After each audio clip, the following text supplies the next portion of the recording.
203 नवंबर को हमारा कक्षा 12वीं का अर्थशास्त्र इकोनॉमिक्स सब्जेक्ट का अर्धवार्षिक परीक्षा का पेपर होने वाला है। इसलिए लगातार मैं आपकी अच्छे से तैयारी कराते जा रहा हूं ताकि होने वाली एग्जाम में आप दोस्तों अच्छा स्कोर कर सकें। इसलिए पहले ही दोस्तों आपको 2 अंकी, 3 अंकी, 4 अंकी वाले महत्व आपको बताए थे।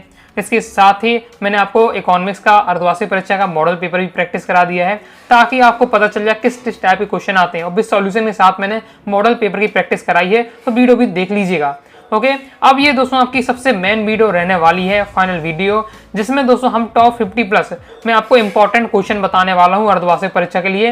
ओके, महामैराथन होने वाली है, 1 शॉर्ट वीडियो ये आपकी रहने वाली है। एक ही वीडियो में मैं आपको हर प्रकार के क्वेश्चन विद सॉल्यूशन के साथ कवर कराने वाला हूं। तो अभी तक आपने कहा है, कोई भी किसी प्रकार से बहुत सारे विद्यार्थी कमेंट करते हैं कि भैया मेरी क्या एक भी तैयारी नहीं है, ओके, एक भी कुछ नहीं पढ़ा है। ऐसे ही बहुत सारे विद्यार्थी हैं, उन सभी विद्यार्थियों के लिए यह वीडियो रामबाण साबित होने वाली है। ओके, एक ही वीडियो में मैं आपको 2 अंकी वाले, 3 अंकी वाले, 4 अंकी वाले जितने टाइप के क्वेश्चन है विद सॉल्यूशन के साथ मैं आपको कवर कराने का प्रयास करूंगा। और इसके बाद एक और वीडियो आएगी जिसमें हम क्या है objective question answer top 100 plus में आपको ऑब्जेक्टिव क्वेश्चन आंसर कवर करा दूंगा। हर प्रकार के उसमें भी मैं आपको ऑब्जेक्टिव कवर करा दूंगा। तो ये वीडियो देख लीजिए, उसमें हम हमारे क्वेश्चन आंसर कवर हो जाएंगे। सेकेंड वीडियो आएगी, उसमें हम क्या है हर प्रकार के ऑब्जेक्टिव क्वेश्चन आंसर कवर कर लेंगे। ओके, चलिए स्टार्ट कर लेते हैं। तो सबसे पहले दोस्तों हम क्या है 2 अंकी वाले एकदम सिलेक्टेड इंपॉर्टेंट क्वेश्चन कवर कर रहे हैं। और दोस्तों मैं क्वेश्चन तो यहाँ बहुत सारे आपको देखने को मिलेंगे, लेकिन जिसमें मैं फोकस करूं, जो मैं आपको बताऊं, केवल उन्हें ही आपको क्या है पढ़ना है। चलिए देख लेते हैं। सॉल्यूशन भी क्या है उसी लैंग्वेज में दिया हुआ जिस लैंग्वेज में आपको क्या है एग्जाम में लिखना चाहिए। ओके, और अच्छे से तैयार करते जाइएगा। अर्धवार्षिक परीक्षा के साथ साथ आपकी मेन बोर्ड एग्जाम की तैयारी हो रही होगी।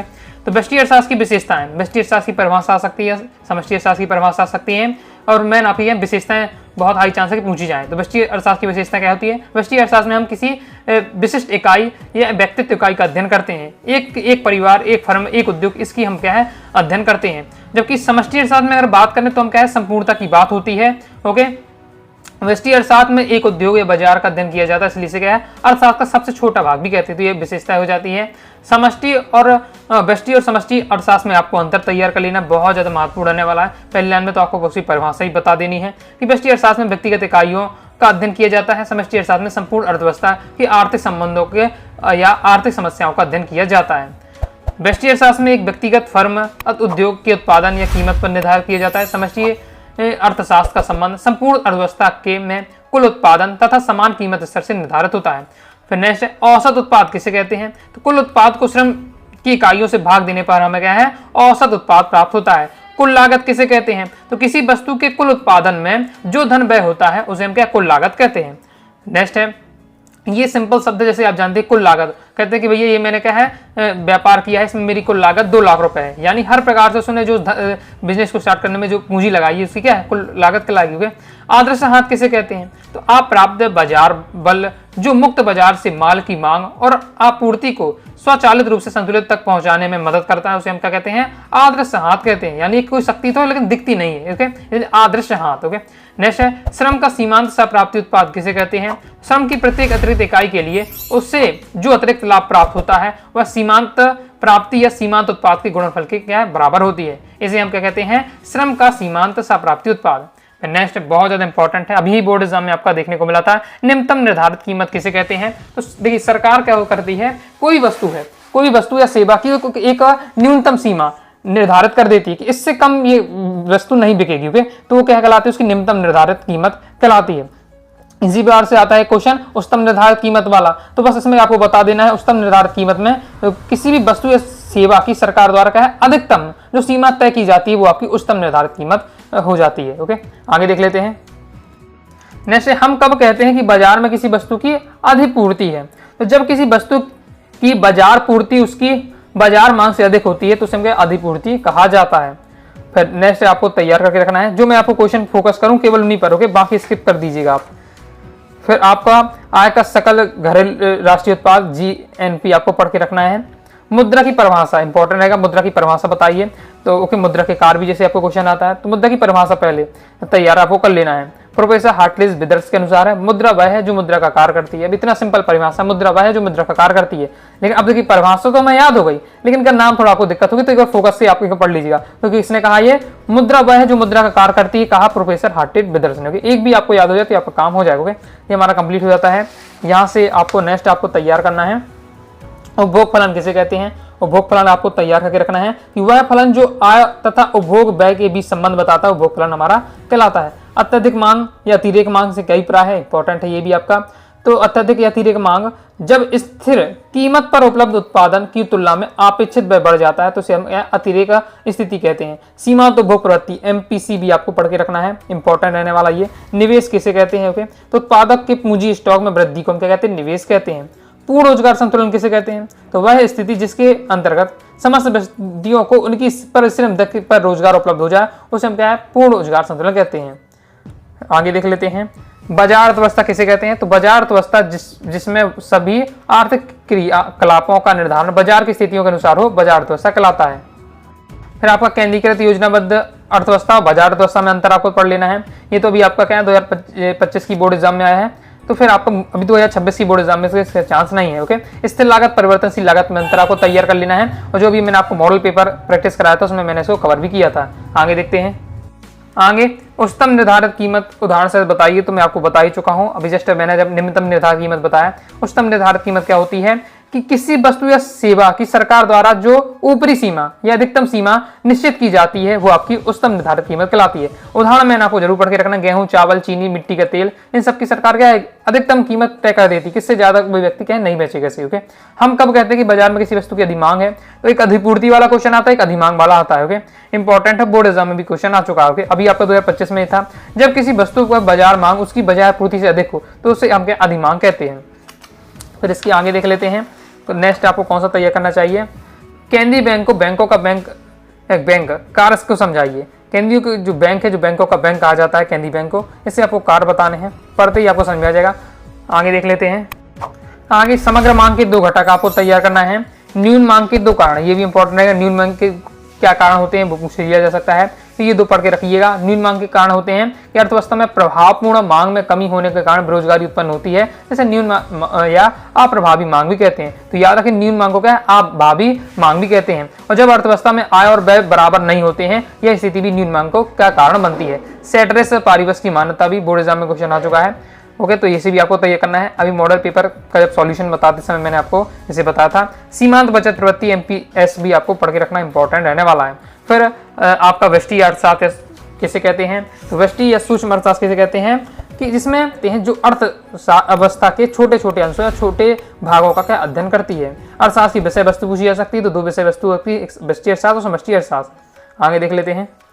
इसके बाद दोस्तों आपको वस्तु विनिमय प्रणाली किसे कहते हैं, उदाहरण से समझाइए। तो वह प्रणाली जिसमें वस्तु का लेन देन वस्तु से किया जाता था वस्तु विनिमय प्रणाली कहलाती है। बिल्कुल सिंपल लैंग्वेज में दिया हुआ है कि अगर 2 नंबर में आता है, 2 लाइन में लिखना है, तो कैसे आपको लिखना है, बिल्कुल उसी लैंग्वेज में आपका क्वेश्चन का सॉल्यूशन तैयार किया गया है। उदाहरण जैसे किसी गांव में बड़ई या लोहार को सेवाओं के बदले से 1 क्विंटल गेहूं दे दिया जाए तो वस्तु विनिमय प्रणाली के अंतर्गत आएगा। ओके, नेक्स्ट उपभोग प्रवृत्ति क्या है ये आपको पढ़ के रखना है।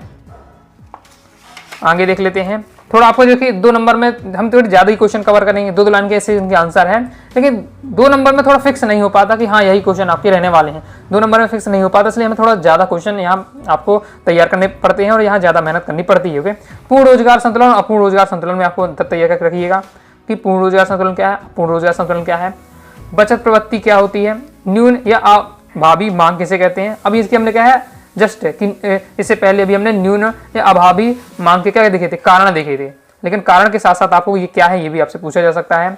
न्यून मांग को ठीक करने के 2 उपाय। न्यून मांग क्या है, न्यून मांग क्या कारण होते हैं, न्यून मांग को ठीक करने के उपाय, ये तीनों क्वेश्चन आपके इंपॉर्टेंट रहेंगे, कोई इसमें से आ सकता है आपको। ओके, आगे देख लेते हैं। इसके बाद केंद्रीकृत योजनाबद्ध अर्थव्यवस्था किसे कहते हैं, तो ये आपको पढ़ के रखना है। कुल उत्पादन किसे कहते हैं, लागत का अर्थ। बाजार मूल्य किसे कहते हैं, परिभाषित कीजिए। तो बाजार मूल्य है जिस पर अति अल्प काल में मांग और पूर्ति संतुलित हो जाती है, वो आपको क्या है, बाजार मूल्य कहलाएगा। ये आपको तैयार करके रखना है। कीमत सीमा में अधिक की समस्या की उत्पन्न होती है, ये आपका इंपॉर्टेंट रहने वाला है, जिसे आपको देख लीजिएगा। फिर उत्पादन के प्रकार कारक, ये तो आपको पढ़ा ही होना चाहिए। ऑब्जेक्ट में दोस्तों आपका पूछ लिया जाता है उत्पादन के प्रमुख कारक कौन कौन से हैं, श्रम, भूमि, पूंजी, उद्यमी, ये सब हमारे क्या है, उत्पादन के कारक हैं। आगे देख लेते हैं। आगे नेक्स्ट आपको तैयार करके रखना है, समग्र पूर्ति का अर्थ लिखिए, उपभोग और आय में संबंध, औसत बचत प्रवृत्ति, एपीएस क्या है, ये इंपॉर्टेंट रहने वाला, जैसे एमपीएस इंपॉर्टेंट है, एपीएस इंपॉर्टेंट है, ये आपको तैयार करके रखना है।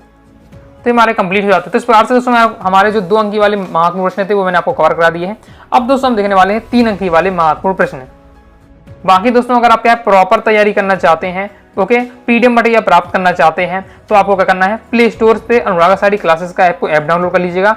और वहां से दोस्तों आपको अगर आर्ट के स्टूडेंट हैं तो आर्ट ब्रह्मास्त्र बैच ज्वाइन कर लीजिएगा, कॉमर्स के स्टूडेंट हैं तो कॉमर्स ब्रह्मास्त्र बैच ज्वाइन कर लीजिएगा, जिसमें दोस्तों आपकी ऑल सब्जेक्ट की तैयारी हो जाएगी। ऑल सब्जेक्ट का इसमें आपको पीडीएफ मटेरियल दिया जाएगा। ऑल सब्जेक्ट की आपके लिए all chapter important question answer रहेगा, ऑब्जेक्टिव क्वेश्चन आंसर रहेगा, प्रीवियस ईयर पेपर रहेगा, मॉडल पेपर रहेगा, विद सॉल्यूशन के साथ रहेगा, ओके। तो और पीडीएफ मटेरियल रहेगा तो आसानी से आप यहाँ तैयारी कर पाएंगे। तो अगर बोर्ड एग्जाम की प्रॉपर तैयारी आपको करना है मेरे साथ तो ज्वाइन करके जरूर कीजिएगा। अब दोस्तों हम देखने वाले हैं 3 अंक वाले अति महत्वपूर्ण प्रश्न। चलिए देख लेते हैं। पहला क्वेश्चन है, मांग की कीमत लोच को निर्धारित करने वाले 3 तत्व बताइए। मांग की कीमत लोच को अब निर्धारित कहा जाए, प्रभावित कहा जाए, एक ही आपकी बात रहने वाली है, ओके। निर्धारित करने वाले तत्व या प्रभावित करने वाले तत्व, मांग की कीमत लोच को। तो पॉइंट आपको पहले सबसे पहले फोकस, जब भी आप क्वेश्चन का सॉल्यूशन याद करें, डिटेल में नहीं ध्यान देना है, ज्यादा पूरा बिल्कुल गहराई से देखें, डिटेल से लगेगा बहुत बड़ा इसका सॉल्यूशन है, याद नहीं होगा। मेन आपको फोकस करना है उसकी हेडिंग पर, वस्तु की प्रकृति। तत्व कौन कौन से हैं, वस्तु की प्रकृति, ओके। इसके बाद वस्तु की अनेक उपयोग और वस्तु पर आय का व्यय किया जाने वाला भाग। तो फोकस करिए कि आप इन 3 हेडिंग को याद कर लें, 3 हेडिंग को याद कर लें। आप समझिए कि वस्तु की प्रकृति किस प्रकार से प्रभावित करती है, तो उसको एक बार पढ़ना है, आराम से पढ़िएगा, समझने का प्रयास करिएगा। थोड़ा बहुत भी समझ में आ जाता है तो फिर आप एग्जाम में अपनी लैंग्वेज में लिख सकते हैं, ओके। तो अगर आप हेडिंग सही से लिखते हैं और उसको एक्सप्लेनेशन अपनी लैंग्वेज में भी लिख देते तो चल जाएगा, लेकिन आप हेडिंग ही अपने आप हिसाब से आप बना रहे हैं तो फिर नंबर नहीं मिलेंगे। बहुत सारे स्टूडेंट लिखते हैं ना कमेंट में कि भैया मैं क्या है अपनी लैंग्वेज में लिख दूं नंबर मिल जाएंगे, तो ऐसे कुछ भी लिखने से आपको पता है कि नंबर नहीं देने वाले हैं आपके टीचर। आपको क्या करना चाहिए, मैंने उसकी जो हेडिंग है वो अगर आप सही लिख रहे हैं, मतलब जो टॉपिक है, फिर अंदर जो सी बातें होती हैं उसको थोड़ा सा अपनी लैंग्वेज घुमा दें तो नंबर आपको मिल जाएंगे। आप खुद अपने घर से कुछ भी बातें आप लिख रहे हैं तो फिर आपको यहाँ नंबर नहीं मिलेंगे, ओके। तो देख लेते हैं, आपको तैयार करना है वस्तु की प्रकृति, वस्तु की अनेक उपयोग और वस्तु पर आय पर का व्यय किया जाने वाला भाग। ये आपकी है मांग की कीमत लोच को प्रभावित या निर्धारित करने वाले कारक। नेक्स्ट आपको तैयार करना है, बजट या कीमत रेखा क्या है, बजट रेखा की प्रवणता नीचे की ओर क्यों होती है। तो इसका सॉल्यूशन आपका ये दिया हुआ है, तो इसे आपको तैयार करना है। बजट या कीमत रेखा उपभोक्ता के बजट को दर्शाती है। यह उपभोक्ता को बताती है कि वह अपनी आय के आधार पर कितनी वस्तुएं खरीद सकता है।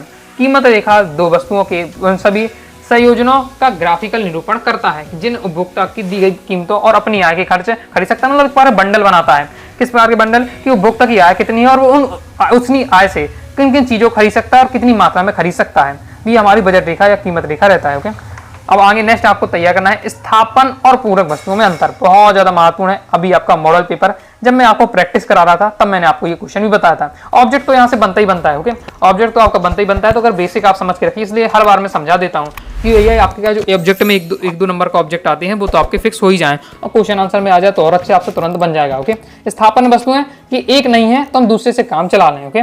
एक नहीं है तो हम दूसरे से काम चला लें, इस प्रकार से मैं इसलिए समझाता हूँ कि ऑब्जेक्ट में आए तो आपसे बन जाए। एक नहीं दूसरे से काम चला लें, यानी चाय और कॉफी का जो संबंध होता है वो किस प्रकार का संबंध है, स्थापन वस्तुओं के संबंध में आएगा। कि हम मान लीजिए चाय पीते हैं, ओके, और चाय नहीं मिल रही तो कॉफी से काम चला लेंगे। पूरक वस्तुओं में क्या होता है कि एक वस्तु दूसरी वस्तु की पर क्या है, निर्भर रहती है। जैसे कार और पेट्रोल का संबंध, ओके, एक वस्तु दूसरी वस्तु के निर्भर है, यानी अगर आपके पास गाड़ी है लेकिन पेट्रोल के लिए पैसे नहीं है तो गाड़ी का आप उपयोग नहीं कर पाएंगे। पेन और स्याही के संबंध, ओके, पेन स्याही के संबंध, यानी आपको क्या है, ये खोखा तो है लेकिन इसकी जो रिफिल है, ये इसकी स्याही है, अगर ये ना हो तो इसका कुछ काम नहीं है, अगर मेरे पास ये भी है तो इसका भी कुछ काम नहीं है इसके बिना, ओके। तो एक दूसरे पर क्या है, ये निर्भर है, ओके। इसी बार से बैट बॉल का जो संबंध होता है वो भी आपका किसमें आएगा, पूरक वस्तु में। जैसे बैट है हमारे पास, बॉल नहीं है तो भी हम यूज नहीं कर पाएंगे इस बार से, इसलिए लिखा हुआ है पूरक वस्तु वे वस्तु जिनका उपयोग एक साथ होता है, यानी एक के बिना दूसरा काम नहीं कर पाता, ये हो पाता है। स्थापन वस्तु वे वस्तु जिनका उपयोग एक दूसरे के स्थान पर किया जाता है। बाकी थोड़ा आपको एक बार पढ़ लीजिएगा। मांग के नियम की मान्यताओं का वर्णन कीजिए। मांग के नियम की मान्यताएं भी इंपॉर्टेंट है आपका। उपभोक्ता की रुचि एवं पसंदीदा में कोई परिवर्तन नहीं, ये उसकी मान्यता। अब मान्यताएं को आप बनाकर नहीं लिख सकते, फिक्स हैं। कि उपभोक्ता की मांग के नियम की मान्यता क्या है कि उपभोक्ता की रुचि और पसंदीदगी है उसमें कोई परिवर्तन ना, वो स्थिर रहे। उपभोक्ता की आय भी स्थिर रहनी चाहिए तथा वस्तु कोई स्थापन वस्तु नहीं होनी चाहिए और वस्तु विशेष कीमत में भविष्य में घटने बढ़ने की कोई संभावना नहीं होनी चाहिए। तो ये मांग के मान्यता ही फिक्स रहने वाली, तो पढ़ के आपको रखना है। आगे देख लेते हैं। नेक्स्ट है पूर्ण प्रतियोगी या स्पर्धी बाजार में 3 विशेषताएं। ये क्वेश्चन अभी आपका 2025 की बोर्ड एग्जाम में आया था। ओके, पूर्ण प्रतियोगी प्रतिस्पर्धी बाजार की विशेषता क्या है कि क्रेताओं विक्रेताओं की बाजार में संख्या, वस्तुओं की समरूपता, फर्मों का स्वतंत्र प्रवेश और बहिर्गमन। यानी फर्म क्या जब मन पड़े तब आ जाते, जब चाहे तो छोड़ सकते हैं। क्रेता विक्रेता बहुत अधिक होते हैं, साथ ही वस्तुओं की समरूपता भी होती है। तो ये आपकी पूर्ण प्रतियोगी या प्रतिस्पर्धी बाजार की विशेषता है। और देखिए कितना प्रॉपर तरीके से मैंने दिया कि एग्जाम में आपको 3 नंबर लिखना है तो बहुत ज्यादा डिटेल से लिख सकते हैं। 3 हेडिंग और 3 हेडिंग की हर हेडिंग में 2-2 3-3 लाइन में बात को समझा दिया है। तो ये वैसे उसी हिसाब से मैंने सॉल्यूशन तैयार किया है ताकि आप डायरेक्ट पढ़ें तो डायरेक्ट इसी कॉपी पेस्ट इसी क्या है अपनी कॉपी में कर सके। ओके, एग्जाम की कॉपी में भी आप कर सकें तो आपको दिमाग ना लगाने पड़े। तो एक बार पढ़ लीजिएगा। ओके, जब भी तैयार करें तो हेडिंग पहले आपको फोकस करना है, फिर उसके बाद आप पढ़ सकते हैं। भारतीय रिजर्व बैंक की किस भूमिका को अंतिम ऋणदाता कहा जाता है, इंपॉर्टेंट रहने वाला है, इसे भी तैयार कर लीजिए। ये दोनों क्वेश्चन मैंने मॉडल पेपर अभी आपको प्रैक्टिस कराया था उसमें कवर किए थे, तो पढ़ के रखना है। नेक्स्ट क्वेश्चन है केंद्रीय रिजर्व बैंक की 3 प्रमुख कार्य लिखिए। केंद्रीय बैंक है, रिजर्व बैंक क्या करता है, पत्र मुद्रा निगमन करता है, बैंकों का बैंकर होता है और ये स्टॉक का क्या करता है, नियंत्रण करता है। सीमांत उपयोगिता को उदाहरण से समझाइए, इंपॉर्टेंट रहने वाला है। सीमांत उपयोगिता को शॉर्ट में उनको दिया हुआ तैयार किया, उदाहरण के साथ इस बातों को पूरा समझाया जा रहा है। कुल उपयोगिता और सीमांत उपयोगिता में 3 संबंध इंपॉर्टेंट है। अभी मॉडल पेपर जब मैंने प्रैक्टिस कराया था तब मैंने आपको इसका क्या है प्रैक्टिस आपकी कराई थी। इसे मतलब आपको तैयार कराया था। 3 पॉइंट है, इसके पास तीनों पॉइंट आपको तैयार करना है, ये दूसरा और तीसरा पॉइंट। ओके, तो मांग के नियम को रेखाचित्र की सहायता से समझाइए, बहुत ज्यादा इंपॉर्टेंट है। मांग का नियम क्या होता है, मांग और कीमत में क्या है विपरीत संबंध पाया जाता है। यानी किसी वस्तु की कीमत बढ़ती है तो उसकी जो मांग हो जाती है घट जाती है, कीमत घटने से मांग क्या बढ़ जाती है। बस इतना है आपका मांग का नियम। बाकी आपको रेखाचित्र की सहायता तैयार करके रखना है कि वो रेखाचित्र की सहायता से आपको समझाना पड़ता है पेपर में। तो ये आपको सीख लेना है और इसकी थ्योरी दी हुई है। समान और निम्न स्तरीय वस्तु कैसे कहते हैं, तो वो आपका दिया है, सिंबल ये दिया हुआ है, तैयार कर लें। पढ़ते ये कुछ क्वेश्चन ऐसे होते हैं जो थोड़ा सा हाई चांस होते हैं आने के और सिंपल रहते हैं। ओके, तो ये हो जाता है कंप्लीट है। इसके बाद आपकी पूर्ति की कीमत लोच किसे कहते हैं, इसका सूत्र लिखिए। तो ये आपका दिया हुआ पूर्ति की कीमत लोच और उसका सूत्र। वस्तु की पूर्ति को प्राप्त करने वाले तत्व, तो वस्तु की कीमत, उत्पादन के साधनों की कीमत, कर नीति, ये सब आपके हैं वस्तु की पूर्ति को प्राप्त करने वाले आपके तत्व हैं। तो मुद्रा का महत्व तो आर्थिक क्रिया में होता है, वस्तु विनिमय प्रणाली की कठिनाई को निराकरण किया है मुद्रा ने। तो ये है आपकी मुद्रा की महत्व। और इसके आगे आपका तीसरा है आधुनिक व्यापार एवं उत्पादन प्रणाली का ये आधार है, कौन, मुद्रा। तो कंप्लीट हो जाता है। आगे नेक्स्ट आपको कुल उपयोगिता किसे कहते हैं, ये आपको तैयार रखना है। मांग के नियम की सीमाएं और बाद, ये बहुत ज्यादा महत्वपूर्ण रहने वाला है। ओके, मांग के नियम की सीमाएं या अपवाद क्या होते हैं। मांग के नियम की सीमाएं अपवाद है जीवन रक्षक वस्तुओं के संबंध, भविष्य में मूल्य वृद्धि की आशंका, प्रतिष्ठा सूचक वस्तुएं, ये दिया है आपकी सीमाएं। तो एक दृष्टि अधिमान को समझाइए, अभी आपका क्या है 2025 की बोर्ड एग्जाम में भी आ चुका। ओके, लाभ अधिग्रहण की 3 शर्तें आपको तैयार करके रखना है और शॉर्ट में उनको दिया हुआ परफेक्ट इंपॉर्टेंट रहने वाला है। पूर्ण प्रतियोगी बाजार और एकाधिकार बाजार में अंतर आपको पढ़ के रखना है। मांग के नियम का महत्व लिखिए, ये आपको तय करना है। कीमत निर्धारण में सहायक, करोपरोपण में सहायक, कृषकों के लिए महत्व, ये मांग के नियम के महत्व है। मांग के आवश्यक तत्व, इच्छा, साधन, खर्च की तत्परता।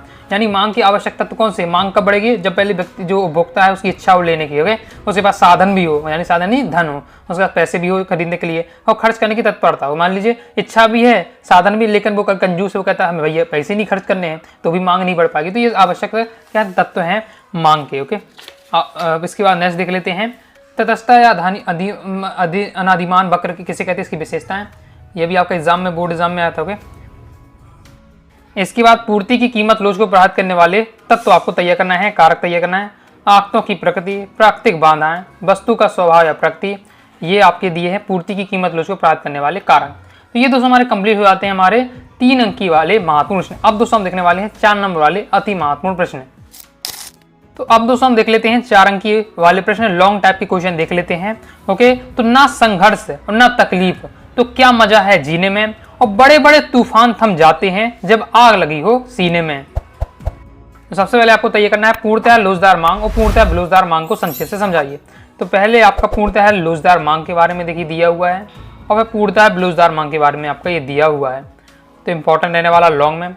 फिर इस टाइप का भी क्वेश्चन आ जाता है जो कि क्या बहुत ज़्यादा शॉर्ट और सिंपल रहता है और 4 नंबर में पूछ लिया जाता है। और लगातार 2-3 बार आपका बोर्ड एग्जाम में आ भी चुका है कि एक वस्तु की मांग पर विचार कीजिए। 5 रुपए की कीमत पर वस्तु की 15 इकाइयों की मांग है और मान लीजिए कीमत बढ़कर 7 रुपए हो जाती है, तो इसके परिणाम स्वरूप 12 इकाइयों गिर जाती हैं। कीमत लोच की गणना कीजिए।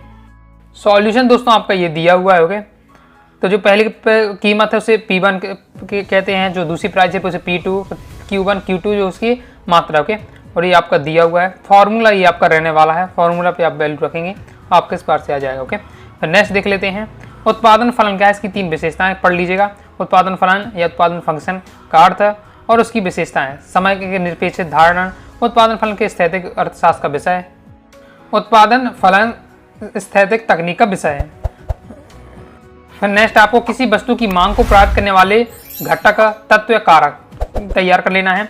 तो मांग को प्रभावित करने वाले घटक कारक में पहले उपभोक्ता किया है। नेक्स्ट देख लेते हैं। नेक्स्ट रहने वाला है वस्तु का मूल्य और फिर ऋतु परिवर्तन, भविष्य मूल्य में वृद्धि की संभावना। ये आपको मैं बोर्ड एग्जाम अभी मैंने आपको मॉडल पेपर प्रैक्टिस कराया तो उसमें भी ये क्वेश्चन आपको कवर कराया था।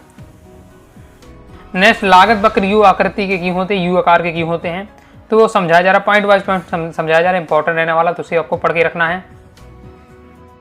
इसके बाद आपको ये उसका सॉल्यूशन दिया आगे। और नेक्स्ट है पैमाने का प्रतिफल का अर्थ और अवस्थाओं को चित्र सहित आपको बताना है। तो पैमाने का प्रतिफल बताया जा रहा है। फिर इसकी 3 अवस्थाएं होती हैं। पैमानों का बढ़ता प्रतिफल चित्र सहित दिया है, पैमानों का घटता या ह्रासमान प्रतिफल, इसके आगे सॉल्यूशन दिया है। नेक्स्ट है पैमाने का स्थिर प्रतिफल। आगे नेक्स्ट ये करना है सीमांत उपयोगिता ह्रास नियम का महत्व। तो क्या महत्व है, उपभोक्ता की बचत में महत्व, मूल्य सिद्धांत में महत्व, मांग के नियम का आधार, कर प्रणाली का आधार, ये सब हैं आपके सीमांत उपयोगिता ह्रास नियम का महत्व। नेक्स्ट मांग की लोच की महत्व आपको तय करना है। मांग की लोच के क्या महत्व है, मूल सिद्धांत में महत्व होता है, वितरण के सिद्धांत में महत्व, फिर यातायात उद्योग में महत्व, अंतर्राष्ट्रीय व्यापार में महत्व, ये क्रम से दिया है। नेक्स्ट आपको ये तैयार करने रखना है जिसमें आपको क्या है, इस फर्म की सीमांत लागत अनुसूची आपको करनी है, जो आपकी दिया हुआ तालिका किस प्रकार से निकाला जा रहा है, तो उसे आपको प्रैक्टिस कर लीजिएगा। और मैंने अभी आपको मॉडल पेपर सॉल्यूशन कराया था, उसमें भी ये क्वेश्चन आपको कवर किया था। इसका सॉल्यूशन आपका ये रहने वाला है। नेक्स्ट मांग के नियम के लागू होने के 4 कारण। मांग का नियम लागू क्यों किया जाता है उसके कारण आपको बताना। सीमांत उपयोगिता ह्रास नियम, प्रतिस्थापन प्रभाव, आय प्रभाव, ये कम इंपॉर्टेंट लेकिन पढ़ के आपको रखना है। उपभोक्ता की संख्या में परिवर्तन। नेक्स्ट और लास्ट आपको पढ़ के रखना है परिवर्ती अनुपात या घटते सीमांत उत्पाद का नियम क्या है, चित्र से समझाइए। तो ये आपका दिया, इसकी 3 अवस्थाएं होती हैं, तो वो अवस्थाएं बताई जा रही हैं और रेखा चित्र की सहायता से आपको उसे समझाना है। तो इसके साथ ये चित्र उसका दिया हुआ है, तो हमारा क्या कंप्लीट हो जाता है। तो इस प्रकार से दोस्तों हमने क्या 4 अंकी वाले क्वेश्चन भी कवर कर लिए हैं। इस प्रकार से दोस्तों इस वीडियो में हमने 2 अंकी, 3 अंकी, 4 अंकी वाले जितने टाइप के महत्वपूर्ण प्रश्न थे मैंने आपको क्या कवर कराने का प्रयास किया है। तो क्योंकि ज़्यादा क्वेश्चन आपको तैयार करने का प्रयास करना है। इसके बाद एक और नेक्स्ट वीडियो आएगी जिसमें हम दोस्तों टॉप 100 प्लस कोई ऑब्जेक्टिव क्वेश्चन आंसर कवर कर लेंगे, तो वहां से दोस्तों आपकी ऑब्जेक्टिव की तैयारी हो जाएगी। बाकी इससे पहले कि मॉडल पेपर बताया था उससे जरूर एक बार आप प्रैक्टिस कर लीजिएगा, उससे आपको क्या है पेपर पैटर्न पता चल जाएगा, क्वेश्चन का पता चल जाएंगे किस टाइप से आपसे पूछे जाते हैं। तो आइए दोस्तों आपको वीडियो पसंद लाइक सब्सक्राइब जरूर कर दीजिएगा। बाकी दोस्तों आप प्रॉपर तैयारी करना चाहते हैं, प्ले स्टोर से अनुराग आचार्य क्लासेस का ऐप डाउनलोड करके आपको क्या है वहां से आर्ट बैच या जो आप कॉमर्स के स्टूडेंट है तो कॉमर्स बैच आपको जरूर ज्वाइन कर लेना है, जिससे आपकी और सब्जेक्ट की तैयारी हो जाएगी और पीडीएफ मटेरियल मिल जाएगा, तो आप आसानी से अभी अर्धवार्षिक और मेन आपकी जो बोर्ड एग्जाम है उसकी तैयारी कर सकते हैं। इसके साथ ही कोई डाउट आता है कारण उससे आप जरूर पूछ लीजिएगा। टेलीग्राम चैनल और व्हाट्सएप चैनल को ज्वाइन करके रखिएगा। मिलते हैं नेक्स्ट वीडियो में, तब तक के लिए बाय बाय।